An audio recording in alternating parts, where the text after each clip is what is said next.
السلام عليكم ورحمة الله وبركاته. በአራት አቅጣጫ ያላችሁ ደጋግ ኢትዮጵያኖች በያላችሁበት ሰላማችሁ ይብዛ።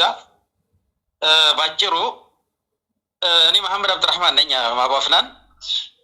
ያው በመልካም ፈቃደኝነት የሌላን ጉዳይ ከሚከታተሉት ወንድሞች አንዱ ነኝ። አብረውኝ ወደ 17 አካባቢ የሚሆኑ በርከት ያሉ ወንድሞች አሉ። ዛሬ ምናልባት የመጨረሻ የተደረሰበትን እዛም እዚህም በጣም በርካታ የሚናፈሱ የሚወሩ ወሬዎች አሉ። ነገር ግን ራድ ላይ እኔ ጋር አብረው ይሄን ጉዳይ የሚከታተሉ በርከት ያሉ ሰዎች አሉ። በነገራችን ላይ እንደው ለግንዛቤ እንዲሆን ይሄ 2 ዓመት 3 ዓመት ነው አብዛኛው ሌላን ጉዳይ የሚያውቀው እንጂ የዛሬ 12 ዓመት ጀምሮ ይሄን ጉዳይ ሲከታተሉ የነበሩ ሰዎች መካከላችን አሉ። ለማንኛውም ባጭሩ አሁን የተደረሰበትን አጠር አድርጌ ለማስቀመጥ ሞክራለሁ። በአሁኑ ሰዓት በጣም ምስጋና ይገባቸዋል። ኢትዮጵያ ኤምባሲ ሪያድ ጉዳዩን በደንብ እየተከታተሉ ነው። እኛ እነሱ ጋር እየተደዋወልን የደረሱበትን አፕዴት እያደረጉን እየሄዱ ነው ያሉት። ከኢትዮጵያ ኤምባሲ በላይ ጉልበት ያለው ማንም አይኖርም። ይሄን ሁሉም ሰው ማወቅ አለበትና ሁለት ነገር ነው ያለው። ሕቁቅ ዓምና ሕቁቅ ኻስ የሚባል ነገር አለ።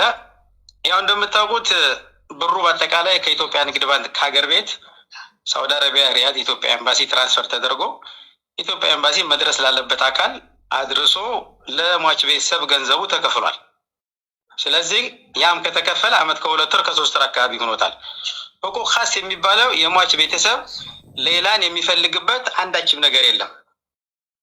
ቀርቦ ገንዘቤን ወስጃለሁ ብሎ በአካውንቱ ትራንስፈር ሆኖለት አልቋል። ምናልባት አሁን ይግባኝ የጠየቀው አቃቢ ህግ ነው።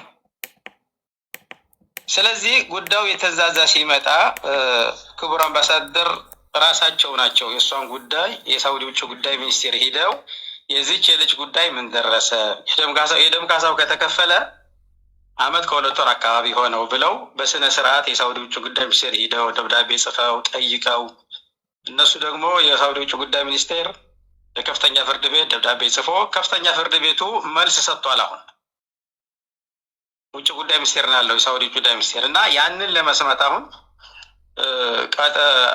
ከኮሚቴው 2 ሰዎች አዘጋጁ ተብሎ ከኤምባሲ ተደውሎልን ተዘጋጅተናል። ክቡር አምባሳደር ጋር ሄደን የተደረሰበትን የመጨረሻ እንትን ለመስማት ማለት ነው። አሁን ያለው የመጨረሻ ሁኔታ ይሄ ነው። ከዛ ውጭ ግን እዛም በዚህም የሚወራውን ነገር እኛ እናውቀውም። ልጅቱ የታሰረችበት ሀገር ላይ ያለ ነው፣ ጉዳዩ የተፈጸመበት ሀገር ላይ ያለ ነው እና ምናልባት ለኢትዮጵያ ኤምባሲ ቀጠሮ ተሰጥቷቸው ቀኑን ስናቅ ያሳውቁናል። አብረን ሂደን የመጨረሻውን ብያኔና የተደረሰበትን ከፍተኛ ፍርድ ቤቱ ለውጭ ጉዳይ ሚኒስቴር የጻፈውን ማብራሪያ አብረን ስንሰማ ያን ጊዜ ደግሞ መተን የደረስንበትን ለሁሉም ማህበረሰብ በልበሰፊነት ደጋጉናችሁ ያን ሁሉ ብር ስታወጡ ለነበራችሁ ሰዎች ለመላ ኢትዮጵያውያን ወገኖቻችን አቅም በፈቀደ መልኩ እናሳውቃለን ማለት ነው። ውሎ ከኛ መካከል ምናልባት ምክትል ሰብሳቢ ነው ለሱ ነግሮታል። ማለት ሕቁቅ ዓምና ሕቁቅ ኻስ ከሚባለው ከሁለቱ ነገሮች ሕቁቅ ኻስ አልሐምዱሊላህ አልቋል ተብሎ ተነግሯል። ያንን ማንጣት የምንችለው አንደኛ ወኪል ሸሪዓ ያለ ህጋዊ ወኪል አለ መካከላችን፣ ወይ እሱ ነው የሚያመጣው ወይ ደግሞ በኢትዮጵያ ኤምባሲ አማካኝነት እንትን ሊል ይችላል እንጂ ያ ተራ ይሄ አሁን የጠየቃቸው ዶክመንቶች ማንም ሰው እጅ ሊገባ የሚችል ነገር አይደለም። ገብቷል አይደለ? የመጀመሪያው ይሄ ነው። ከዛ በተረፈ ግን ሰውየውም ወደ አካውንቱ ትራንስፈር እንደተደረገለት ብሩ እንደወሰደ ምንም የሚፈልገው ነገር እንደሌለው ጭምር ከመካከላችን ለምክትል ሰብሳቢ ደውሎም ነግሮታል። ከሪያድ ራስ ገዝ አስተዳደርም ተደውሎ ሰውየው ዛሬ መጥቶ ፈርሞ ወስዷል ተብለናል።